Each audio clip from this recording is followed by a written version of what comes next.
Pois é, hoje, sexta-feira, dia 28 de fevereiro, é o Dia Mundial de Doenças Raras. Uma data importante para conscientizar sobre os desafios enfrentados por milhões de pessoas que convivem com essas condições pouco conhecidas e muitas vezes subdiagnosticadas. No Brasil, são cerca de 13 milhões de pessoas afetadas e no mundo esse número ultrapassa 300 milhões de pessoas, segundo a Organização Mundial de Saúde. Nós estamos recebendo aqui no estúdio hoje a doutora Silvana Miranda, nefrologista da Santa Casa de BH e membro do Comitê de Doenças Raras da Sociedade Brasileira de Nefrologia.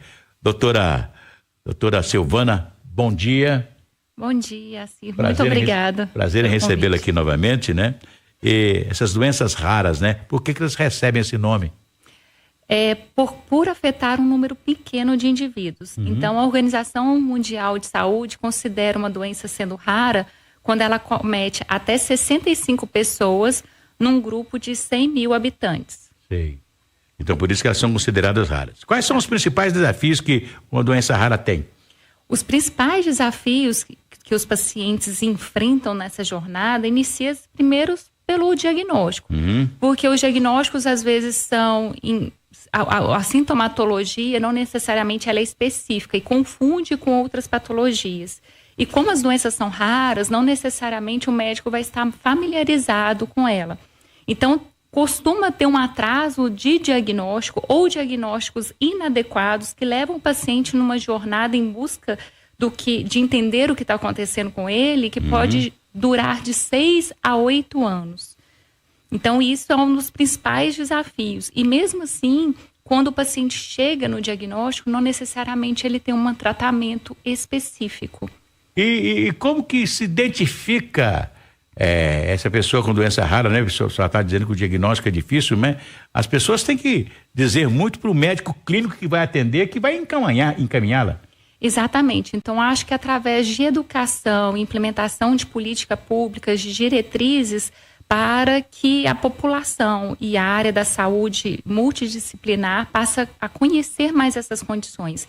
E nós estamos falando de um número de aproximadamente 7 mil condições raras.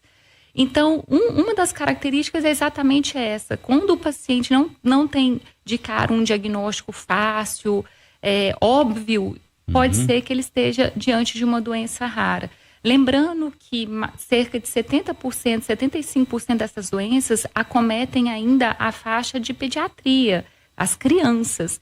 Então, uma atenção maior aí para os pediatras ficarem atentos. E na maioria das vezes essas doenças têm origem genética. A fibromialgia, assim, ou pelo menos uma coisa parecida, era aquela doença de dente, né? Que dava uma dor geral na boca, né? A pessoa fala que eu tô com uma fibromialgia, mas a fibromialgia mesmo verdadeira é aquela que dói o corpo todo, né? Ela é uma doença reumatológica, né? Então, geralmente, o reumatologista vai estar fazendo esse diagnóstico e ela é caracterizada por dores articulares difusas, muitas vezes associadas com sintomas de depressão e tem o reconhecimento através dos chamados tender points. Agora, doutora Silvana, tem tratamento eficaz contra isso? Pois dentro das patologias raras, apenas 10% tem tratamento eficaz. E as outras patologias, muitas vezes a gente tem o tratamento de suporte multidisciplinar, suporte com fisioterapia, nutrição, assistência social. Porque quando o paciente tem doença rara, o universo de acometimento é muito amplo. Porque pensa só, do ponto de vista de saúde, a gente não fala que a saúde é o bem-estar físico, psíquico e social. Então, um paciente que tem doença rara, ao redor dele, toda a família perde, de certa forma, a saúde. Primeiro nessa jornada angustiante em busca de um diagnóstico. Quando você dá um diagnóstico para o paciente com doença rara, muitas vezes que você não pode oferecer um tratamento específico, isso já é um alívio. A gente escuta várias mães falando, pelo menos agora eu sei o que o meu filho tem. E aí vai em busca de apoio para toda essa família. Síndrome hemolítica urêmica atípica, o que é isso? Isso é uma doença extremamente grave, ultra rara, que é caracterizada pelo aparecimento de uma anemia do tipo hemolítica microangiopática, então uma anemia diferente. Acontece uma queda da plaqueta que é as células que faz a coagulação do sangue, e geralmente com acometimento renal grave, que leva mais de 70% dos pacientes para a hemodiálise.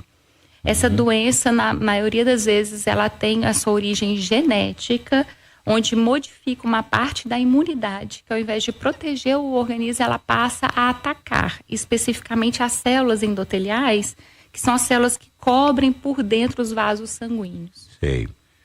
A Santa Casa oferece esse atendimento especializado para quem tem essa doença rara?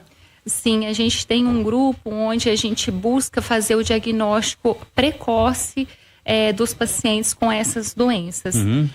E a gente tem, dentro da Santa Casa, uma pesquisa clínica muito forte em ascensão. E esse tem sido um caminho hoje para os pacientes com doenças raras. A pesquisa clínica é muito importante para o desenvolvimento de novas tecnologias e tratamentos promissores.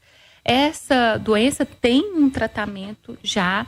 Esse tratamento é eficiente e é seguro, mas infelizmente ele ainda não está incorporado. Inclusive teve a votação, né, recente, a gente aguarda a posição final do CONITEC. Isso é um problema também dos pacientes com doença rara. Então, nos 10% das doenças que a gente tem um tratamento específico, geralmente é de alto custo esse tratamento e muitas vezes o paciente não tem acessibilidade pelo SUS ou mesmo por convênios. Pois o Dia Mundial das Doenças Raras pode ajudar a mudar essa realidade? Pode, porque eu acho que só através da conscientização das pessoas e fazendo uma união de políticas públicas, de organizações não governamentais, junto com profissionais da área da saúde e a população, né, para fazer uma união conjunta para melhorar a qualidade de vida desses pacientes, que ainda está muito comprometida com muitos obstáculos. Doutora Silvana Miranda, eu quero agradecer a presença da senhora aqui, né, mais uma vez, e hoje no Dia Mundial das Doenças Raras, né? Sim. Falando sobre o assunto, e eu quero desejar à senhora um bom final de semana, agradecê-la pela presença. Quer deixar uma rede social? Sim, a gente pode deixar a rede social da Santa Casa, onde vai ter acesso aos médicos a perguntar, tirar dúvidas, acesso aos protocolos de pesquisas clínicas, que é @SantaCasaBH, site e Instagram.